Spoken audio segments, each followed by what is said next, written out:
İkiniz dövrünüzün demək olar super ulduzları olmuşsunuz və ən tələb olunan sənətçilərindən biri olmuşsunuz. Ən bahalı toylar oxumuşuq biz. Ən bahalı. Dediyiniz kimi. O deyilə yüksək təbəqənin. Bilirsiniz də təbəqənin də, yəni o təbəqəyə, yəni mən şahların toyunu oxumuşam. Şahlar kimdir? Bax, mən Zaur Zayevlə, məsəl üçün onu deyim, misal üçün də, Allah ona can sağlığı versin. Dağıstanın padşahının qızının toyunu oxumuşam. Hər toya, buradan məhz məni imino istəmişdi. Seyid Camaloviç, Allah onun rəhmət eləsin, oğlu Maqamed Seyidoviç, yəni bizdə, yəni burada Azərbaycanın nümayəndəliyi də, səfir də, belə deyək.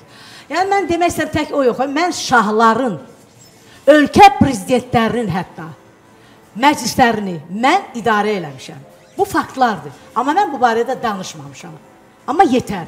İndikilər ki, deyirlər, o pulları göstərirlər, ilahi, mənim ürəyim bulanır. O pullar nədir göstərirsiniz? Utanmırsınız, belə-belə pulları göstərirlər əllə. Onu gizlətmək lazım, ayıbdır. Vallahi ayıbdır. Vallahi inan adamın əti tökülür. O şeyləri göstərmək o qədər qeyri-etik görsənir.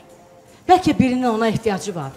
Çoxlarının ona ehtiyacı var. Onu göstərmək özü bir mədəniyyətsizlikdir. Bunu mən şəxsən deyirəm. Bizə onu verməyiblər. And olsun Allah, bizə onu çamadanla veriblər. Çamadanla veriblər, biz onu göstərməmişik. Ayıbdır. Bax, mən bunu deyirəm sizə. Bax, buradan üzümü tutub sizə deyirəm. Yığışdırın o şeyləri. Bir xalq artisti var idi, eşidir.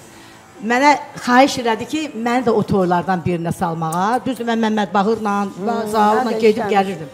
Amma sonra mən onun plastinkasını apardım. Dedi, niyə, это не голос. У тебя голос, это не голос. Вот так и сказал. Mən gəldim, dedim özünə də. Qadın idi mi? Deməyəcəm onu mən. Onu deməyəcəm.